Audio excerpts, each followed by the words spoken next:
Recognizing the member from Boundary-Similkameen. Thank you, Honourable Speaker. I rise today to speak to Bill 31, the Energy Statutes Amendment Act 2025. And I'm here to express my deep concern with what this legislation represents, not just in energy policy, but in the continuing pattern of this government to centralize power and erode confidence in British Columbia's investment climate.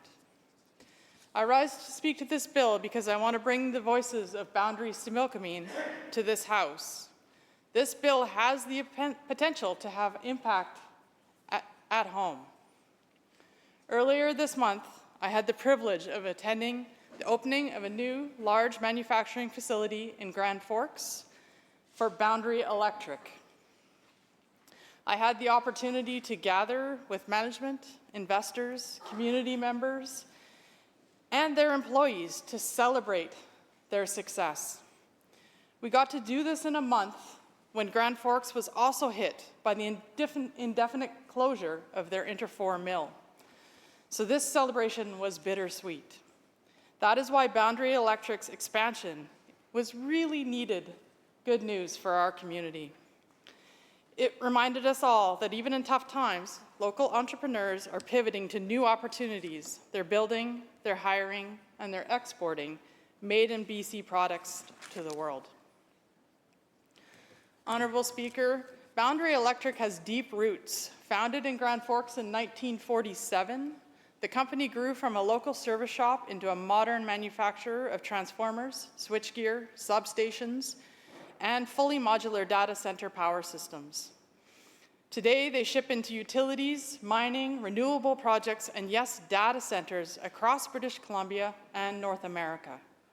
For more than 3/4 of a century, they've been investing in people and capability in our region, and their new facility signals long-term confidence in rural BC jobs and skills for the community of Grand Forks. I'm speaking about Boundary Electric today because Bill 31 has the potential to limit investment in data centers here in BC. Data centers that Boundary Electric builds. I also want to connect directly to another Boundary-Similkameen business, which is DMG Blockchain. DMG operates a data center in Christina Lake, and over the last several years, they have purchased and expanded a 30+ acre site, invested in high-capacity substations on this property, and shifted from pure Bitcoin mining into a diversified model that includes high-performance computing and AI workloads alongside hosting services. This Christina Lake facility is homegrown and positioned to support new AI and data processing demands as the technology evolves. For me, here is the important link. Boundary Electric helped DMG stand up that Christina Lake site, designing and delivering substations, purpose-built controls, and the high voltage and underground cabling that made this project possible. That single relationship created an entirely new market for a Grand Forks manufacturer. Since then, Boundary Electric has grown into a leading supplier of modular data center power solutions well beyond our valley, winning contracts across North America, precisely because they proved they could deliver at home. This is what rural economic development looks like when we get it right, a feedback loop where one investment seeds another. One business provides good-paying jobs for other businesses in British Columbia, whether it's electricians, fabricators, millwrights, and technologists. These skilled teams, in turn, build products that get exported to next data centers around the world in the province. Wages paid in Grand Forks buy groceries in Grand Forks, train apprentices, and encourage families to stay and put down roots. But Bill 31 tells these very employers to think twice about investing here. When Cabinet is empowered to prohibit services to whole sectors, to cap megawatts at will, to decide which companies are eligible, or to impose rates or conditions, then you're not just regulating, you're injecting political risk into a business model. No CFO can sign off on a multi-million-dollar substation nor lead a long lead transformer order from a Grand Forks manufacturer if a regulation can arrive tomorrow that turns their power off or pushes them back to the back of a politically managed queue. For my riding, that has the potential to create canceled orders, idle production lines, and lost export momentum. We are providing these data centers and these products to mines and critical businesses across this province. It could mean shelving plans to expand into a new manufacturing facility, taking construction, fabrication, and operational jobs to other communities or out of our province. It means fewer apprentices, fewer spin-offs, and one fewer reason for our kids to come home after trade school. We should be doing the opposite. We should be giving clear, transparent, technology-neutral rules that welcome flexible, interruptible loads to help finance and balance our grid. With price signals, standard interconnection queues, and publicly set guardrails that protect ratepayers without picking favorites. Boundary Electric and DMG blockchain are proof that rural BC can lead in the digital industrial economy. That data and computing can anchor real manufacturing and skilled trade jobs from small towns across BC, and possibly beyond. Bill 31, as drafted, does not support that growth. It chills it. It inserts uncertainty where we need certainty, and politics where we need policy. Centralized control when we need clear, bankable rules. If we want prosperity, we should enable the very businesses that are creating it, not make them gamble on political discretion for something as basic as access to electricity. With Bill 31, this NDP government continues their troubling trend. Whether it's in housing, forestry, energy, this government continues to concentrate authority in the hands of a few ministers and their cabinet, undermining independent regulators, local governments, and market confidence.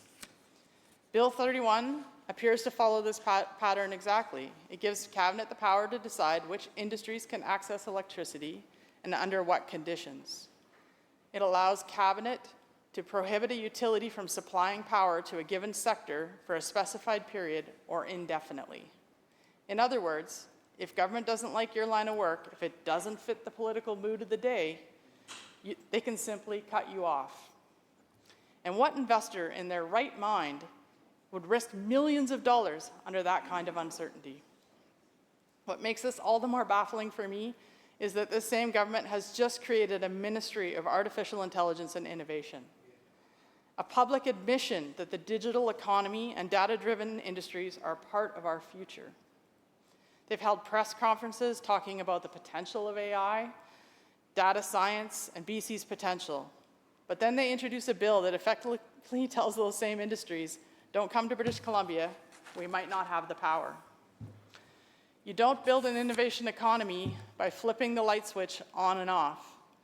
You build it by creating certainty, by welcoming investment, by encouraging innovation of small businesses, and ensuring that rules are stable and understood. Clause 2, subsection 3D, is particularly troubling. It gives Cabinet the authority to establish, and I quote, rules by which a public utility must select which persons are eligible to receive electricity service for a listed purpose, end quote. Think about that.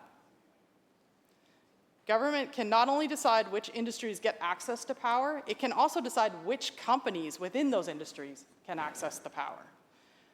That's not a fair market. That's a gatekeeper economy. And whenever government becomes the gatekeeper, the result is always the same. Winners and losers, chosen by political favor instead of performance. This bill enables that. It embeds politics in what should be a neutral, transparent process of energy allocation. Honourable Speaker, with Bill 31, what's being ignored here is the flexibility that many of these industries can offer. Data centers and crypto operations are uniquely capable of scaling their power usage, throttling up when there's surplus capacity, and curtailing when the grid is constrained. That's not the problem, it's an opportunity. These flexible users can absorb excess energy in off-peak hours, helping to stabilize rates for everyday British Columbians. They can help finance infrastructure, contribute to grid stability, and provide demand-side management that actually benefits all ratepayers. Instead of harnessing that flexibility, this government is shutting the door on it. Let's turn to the other half of this bill, the North Coast Transmission Line. Bill 31 authorizes BC Hydro to enter into co-ownership arrangements.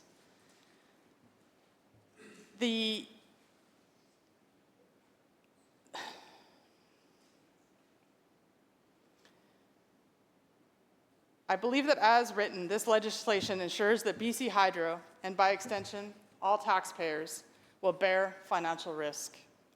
Not just the ratepayers connected to the BC Hydro grid, but British Columbians are effectively funding a massive transmission expansion that will primarily benefit industrial customers. But these projects are either not confirmed or do not exist. If we need this power to garner industrial investment in the Northwest, then where are the companies and projects that will benefit, and where is their investment? I don't see a clear framework for cost recovery or transparency on how ownership will affect long-term rates. It's also about precedents. For decades, this NDP government has championed the idea of public power, BC Hydro as a crown corporation serving all British Columbians. But with this bill, it appears that they're taking the first steps towards selling off parts of that public asset. BC Hydro has always had the authority to build transmission lines. They don't need this bill to do that. So why is this government legislating the ability to enter ownership partnerships and to retroactively validate those agreements? I believe it's about paving the way for partial privatization, one project at a time. That should concern every British Columbia who believes in keeping our core infrastructure in public hands. Honourable Speaker, this is about more than one bill. It's about the philosophy that underpins this government's approach to economic management. Instead of empowering people, they centralize. Instead of encouraging innovation, they control. Instead of building confidence, they breed uncertainty. Bill 31 is a symptom of a deeper problem, a government that doesn't trust the people, the market, or even its own institutions to make good decisions. British Columbia deserves better. We deserve an energy policy that supports growth, attracts investment, and respects taxpayers. We deserve transparency in how major projects are financed and fairness in how those benefits are shared. We deserve a government that empowers innovation rather than smothering it under red tape and political control. I cannot support a bill that hands Cabinet this level of unchecked authority to decide who gets power, who gets investment, and who gets left behind. Bill 31 picks winners and losers. It undermines confidence, it discourages investment, and moves us further from common sense for British Columbians. Thank you, Honourable Speaker.